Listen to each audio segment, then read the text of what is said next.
Febriana, mahasiswa IAIN Madura. Di sini saya akan memaparkan materi berkenaan dengan mata kuliah Politik Ekonomi Islam, yaitu yang diampu oleh Bapak Fakih Ali Saryati. Di mana tema pembahasan saya di sini yaitu berkenaan dengan sumber-sumber ekonomi 2, politik ekonomi 1. Ruang lingkup pembahasan saya yaitu yang pertama adalah industri dan yang kedua kepemilikan umum dalam industri. Untuk yang pertama yaitu industri. Industri sendiri dapat dikatakan sebagai semua kegiatan dalam bidang ekonomi yang dapat bersifat produktif dan juga komersial. Dan dari sisi pendapatan ekonomi secara makro, industri juga dapat dikatakan sebagai semua kegiatan yang dapat menciptakan nilai tambah. Nah, akar intelektual dari industrialisasi sendiri sudah ada sejak abad ke-19, yaitu pada pendekatan ekonomi politik, yaitu pada mazhab merkantilis. Di mana menurut mazhab ini, negara-negara yang berkeinginan untuk maju, maka negara tersebut harus melakukan perdagangan dengan negara lain, di mana di sini merujuk kepada kegiatan industri.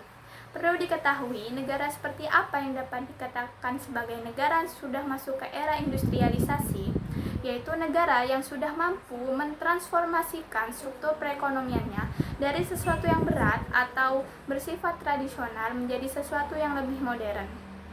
Nah, beberapa paradigma tentang industrialisasi tersebut ternyata tidak dapat sesuai atau tidak berjalan secara ideal sesuai dengan model jenjang linear.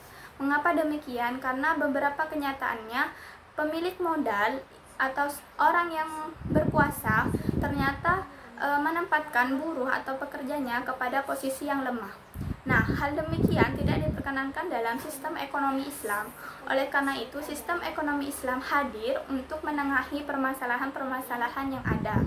Seperti yang diketahui, bekerja adalah sesuatu yang diwajibkan dalam ekonomi Islam, dan bekerja adalah sesuatu yang perlu dilakukan untuk membuat seseorang itu lebih produktif lagi. Nah, wujud dari bekerja dari sistem ekonomi Islam juga bisa berwujud dalam suatu kegiatan industri. Oleh karena itu, kegiatan industri sangat diperkenankan untuk dilakukan di dalam sistem ekonomi Islam. Tentunya ada aturan-aturan yang harus dilakukan ketika seseorang ingin terjun ke dalam dunia industri. Yang pasti harus dilakukan yaitu setiap orang yang berkecimpung dalam dunia industri harus menerapkan prinsip-prinsip ekonomi Islam, yaitu salah satunya seperti prinsip tauhid uluhiyah dan tauhid rububiyah yang harus diimplementasikan ketika seseorang itu melakukan kegiatan perekonomian utamanya dalam sistem kegiatan industri. Nah, selanjutnya kita masuk ke pembahasan yang kedua, yaitu kepemilikan umum dalam industri.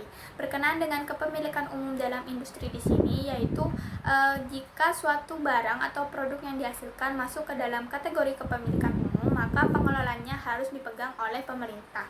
Konsep barang umum atau barang publik menurut sistem ekonomi Islam pun merupakan barang yang dapat dikonsumsi oleh semua orang tetapi tidak bisa dimiliki oleh per individu atau per masyarakat, sehingga pengelolaannya juga diserahkan kepada pemerintah atau suatu negara agar dapat tercipta kemaslahatan masyarakat banyak. Nah, apabila ada pihak swasta yang mengelola industri yang dapat dikategorikan sebagai kepemilikan umum, maka negara harus mengambil alih industri tersebut dengan cara memberikan kompensasi atau ganti rugi kepada pihak swasta tersebut sesuai dengan perjanjian atau kesepakatan yang telah disetujui. Nah, harapan saya berkenaan dengan materi di sini, saya berharap pemahaman tentang industri dari sudut pandang politik ekonomi Islam di sini dapat menjadi dasar bagi setiap individu, swasta maupun pemerintah untuk melakukan kegiatan industri, di mana di sana dilakukan berdasarkan prinsip-prinsip ekonomi Islam, sehingga sumber-sumber ekonomi yang berasal dari sektor industri dampaknya dapat terasa oleh setiap lapisan masyarakat. Sekian dari saya. Wassalamualaikum warahmatullahi wabarakatuh.